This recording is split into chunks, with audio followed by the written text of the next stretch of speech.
দিল্লির বিস্ফোরণের ছকটা অনেক আগে থেকেই বাংলাদেশে বসে করা হয়েছিল? অ্যাবসলিউটলি 2 বছর ধরে চলছে এটা।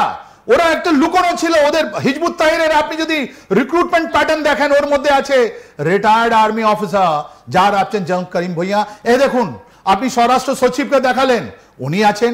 এর মধ্যে যতগুলো হিজবুত তাহরিরের লোক আছে ওরা এখন ধাপে ধাপে, নাসিমুল গানিকে আপনি দেখাচ্ছেন, দেখুন ইনি আছেন।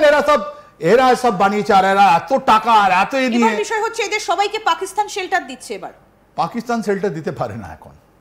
এই নাসিমুল গানিকে তো হ্যান্ড ওভার করতেই হবে। তাই জন্য তো ওখান থেকে ওর ন্যাশনাল সিকিউরিটি অ্যাডভাইজার আমাদের মাটিতে আসছেন, আর ওকে কথা বলা হবে, এই লিস্ট, টার্গেট লিস্ট দেওয়া হবে, তোমাদের মাটিতে এই এভিডেন্স আছে, তুমি এটা হ্যান্ড ওভার করো, নাহলে কনসিকুয়েন্স রেডি থাকো।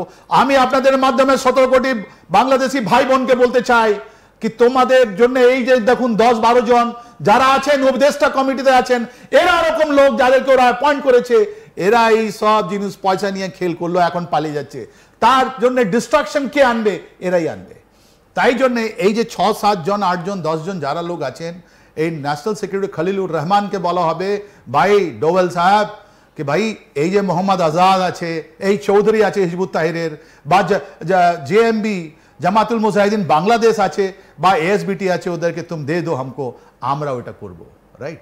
আর এই যে ন্যারেটিভ বানাবার চেষ্টা হয়েছিল, ওর মধ্যে একটা কথা আছে, ভালো কথা আছে, ये शहर तेरा, मुद्दई तेरा, गवाह सब कुछ तेरा, मुझे मालूम है हमें कत्ल का इल्जाम हम पे लगेगा। এরকম লোক আমি বলিনি, অনেক লোক বলছে এটা প্রিমেডিটেড জিনিস। আজকে ওয়ার্ল্ড অপিনিয়ন যেটা আছে, আপনার হিউম্যান রাইটস অর্গানাইজেশন যেখানে আছে, যারা দুস্থ 2024-এ কি এই ইলেকশন বা এই প্রাইম মিনিস্টার শেখ হাসিনা ওয়াজেদ এরকম ওরকম করেছেন। শেখ হাসিনা ওয়াজেদ প্রো ইন্ডিয়া নয়, বাই দ্য ওয়ে, উনি প্রো চায়না। উনি আমাদের সঙ্গে কোনো আপনি ওদের ট্রেড রিলেশন দেখুন, সব কিছু জিনিস দেখুন, উনি প্রো চায়না, আমাদের সঙ্গে ওনার কোনো রিলেশন নেই। উনি আমাদের মাটিতে এসছেন, আমাদের বঙ্গবন্ধুর উনি মেয়ে আছেন, আমরা ওনাকে আমাদের কাছে রেখেছি এজ এ গেস্ট। উনি মাননীয় গেস্ট, আমরা নমস্কার করি, কিন্তু আমাদের কোনো রিলেশন নেই ওনাদের সঙ্গে। এটা আপনাকে বুঝিয়ে দিয়ে আমাদের ভারতীয় সরকার এবার বুঝতে পেরেছে আমরা মানুষের মধ্যে নয়, মানুষ মানে একজন পার্টিকুলার লোক নয়, মানুষের মধ্যে আমরা ইনভেস্ট করতে চাই।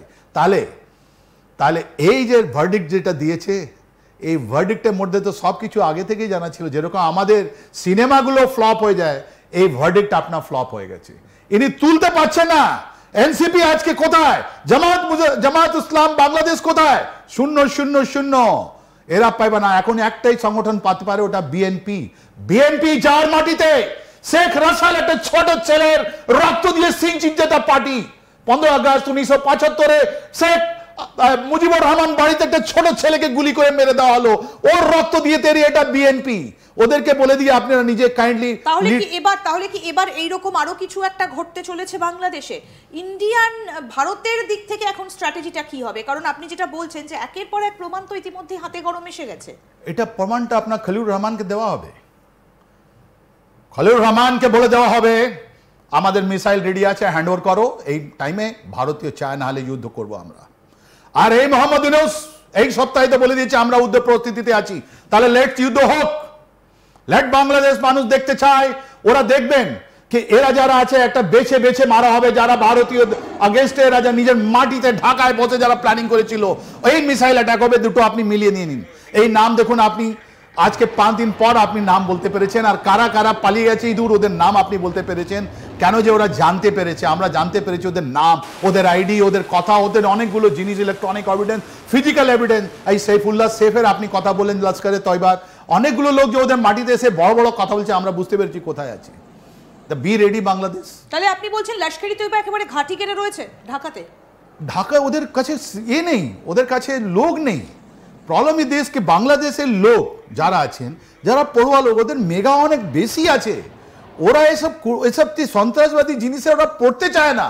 ওরা উন্নতি করতে চায়, ওরা বিকাশ করতে চায়। ওদের গার্মেন্ট ফ্যাক্টরি আছে, ওদের আপনার শিপ ইন্ডাস্ট্রি আছে, অনেকগুলো জিনিস আছে। ওরা বিশ্বের পুরো চারিদিকে ওদের আর্মি ফোর্স। আজকে তো বকুর জামানকে জিজ্ঞেস করুন, এই যে আইসিটি যদি ভার্ডিক্ট দিয়েছে, আপনার 15 জন লোককে আপনি ছেড়ে দেবেন? এই যে 15 জন লোক সার্ভিং অফিসারকে আপনারা যে আপনি ডিটেনে রেখেছেন, ওর ভ্যালুটা কে দেবে? একটা সিচুয়েশন তৈরি করেছেন জনাব ওয়াকুর জামান, যেখানে ওনার লাইফের থ্রেট আছে, ওনাকেই মেরে দেবে লোক। এর মধ্যে কোনো সন্দেহ নেই, আমাদের মধ্যে কোনো সন্দেহ যে আমরা বাইরে থেকে দেখছি।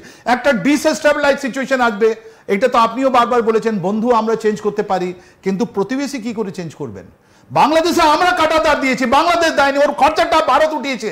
আমাদের বিএসএফ যাকে আমরা পয়সা দিই, প্রত্যেক মাসে আমরা ওদেরকে স্যালারি দিচ্ছি, আমাদের ট্যাক্স পেয়ার মানি। আমরা বলছি তোমরা খোঁজ করে থাকো, তুমি শান্তিতে থাকো, তুমি ভালো করে থাকো, তোমরা উন্নতি করো, আমরা এটা খুব ভালো লাগবে, তোমাদের শিক্ষা হোক, তোমাদের সাংস্কৃতিক হোক। কোন পথে ভারতে ঢুকেছিল এই এত পরিমাণ অ্যামোনিয়াম নাইট্রেট? কোন পথে এসেছিল? বাংলাদেশ থেকে এসেছিল, এটাতে কি আপনি নিশ্চিত? দেখুন, দুটো জিনিস কনফিউশন ছিল, এটা ক্লিয়ার হয়ে গেল আজকে আপনার মাধ্যমে আমরা ক্লিয়ার করতে দিতে চাইছি। আগে ছিল এই যে পোস্টার 18 অক্টোবরে আপনার আমাদের শ্রীনগর একটা জায়গা আছে, লোক্যালিটি আছে, ওখানে পোস্টাল চাপানো হয়েছিল, আপনার কাজ ছাপানো হয়েছিল আপনার লস্কর জৈশে মোহাম্মদ। তো ওখান থেকে আমরা পিক আপ করে, সবাই পিক আপ করে বললো না না এটা জৈশে মোহাম্মদ আছে, জৈশে মোহাম্মদ আছে, কেন যে ওদের ছবি ওদের পোস্টারগুলো ধরা পড়লো। এটা তো জৈশে মোহাম্মদ নয়। জৈশে মোহাম্মদ ওদের কাছে এরকম ডক্টরগুলো যাবে না। তাহলে এরা কারা ছিল? এরা আমরা বুঝতে পেরেছিলাম ও সময়। আপনিও একটা প্রোগ্রাম করেছেন 10 না 11 তারিখ না 12 তারিখ, ওর মধ্যে বলা হয়েছিল যে এটা হিজবুত তাহরির। আপনি একটা প্রোগ্রাম করেছিলেন যার মধ্যে আপনি ট্রাইকা দেখিয়েছিলেন বাংলাদেশ, ওমান এন্ড তুরস্ক, ওটা আজকে প্রুভ হয়েছে, রাইট? তা এই যে ধাপে ধাপে জিনিসটা আপনি বলছেন, এক্সপ্লোসিভের কথা বলছেন, অ্যামোনিয়াম নাইট্রেট, এই যে 3 দিন আগে শুক্রবারে রাত্রিবেলা যখন এটা এক্সামিন করতে গেলে অনেক লোক বলিদান দিয়েছেন, প্রাণে বলিদান, ফরেন্সিক লোক। কেন? এটা আলাদা ধরনের এক্সপ্লোসিভ। আবার বলা হচ্ছে কেউর মধ্যে কোনো ডেটোনেটর লাগবে না, তার মানে সিমুলেশন লাগবে না, বিকজ এসব পড়াশোনা করার ছেলেগুলো ছিল, ডক্টর ছিল, ওরা আমাদের, we were proud of them.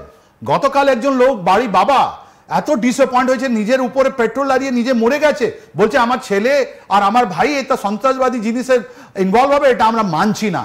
এটা আপনি খোঁজ করে দেখে নিন, এখন আমাদের দেশে কেউ লোক এই সন্ত্রাসবাদী জিনিসে আমরা পড়তে চাই না। আমাদের লোক জাতীয়বাদী আছে, 140 কোটি লোক এক কণ্ঠে বলছে আমরা ছাড়বো না, এটা নতুন ভারত। আর এই আমরা বাংলাদেশকে বলছি আমরা ছাড়বো না। করেছিলাম যে কোন পথে তাহলে ভারতে ঢুকলো এত পরিমাণ বিস্ফোরক? এই যে আপনি এটা আপনি প্রথমে অ্যামোনিয়াম নাইট্রেট যেটা আপনার সারের ইস্তেমাল হয়, এটা অ্যামোনিয়াম নাইট্রেট নয়, এটা আপনি মেনে নিন। এটা কিছু স্পেশাল জিনিস ছিল, যেহেতু ওখানে অ্যামোনিয়াম নাইট্রেট ছিল, আমি ডিনাই করছি না, কিন্তু একটা স্পেশাল কাইন্ড আপনার এটা এক্সপ্লোসিভ। এটা এসেছিল ওই 400 কিলোমিটার যেটা ফাঁকা, এই এসেছিল। আজকে আমি বলবো বাংলাদেশের ভাই বোনকে, এই প্লিজ আপনারা যে কাঁটাতারের আশেপাশে থাকবেন না, যে কোনো মুহূর্তে যদি খলিলুর রহমান না মানেন, ওখানে মিসাইল অ্যাটাক হবেই হবে, এর মধ্যে কোনো সন্দেহ নেই। যতগুলো মাদ্রাসা আছে, যতগুলো আপনার মসজিদ, ওদের রিলিজিয়াস প্লেস আছে যেখানে এটা সন্ত্রাসবাদী জিনিসটা করানো হয়েছে, যেরকম আপনার মুরিদকে ভাওয়ালপুরে হলো, ওরকম জিনিস চিহ্নিত হয়ে গেছে। আমি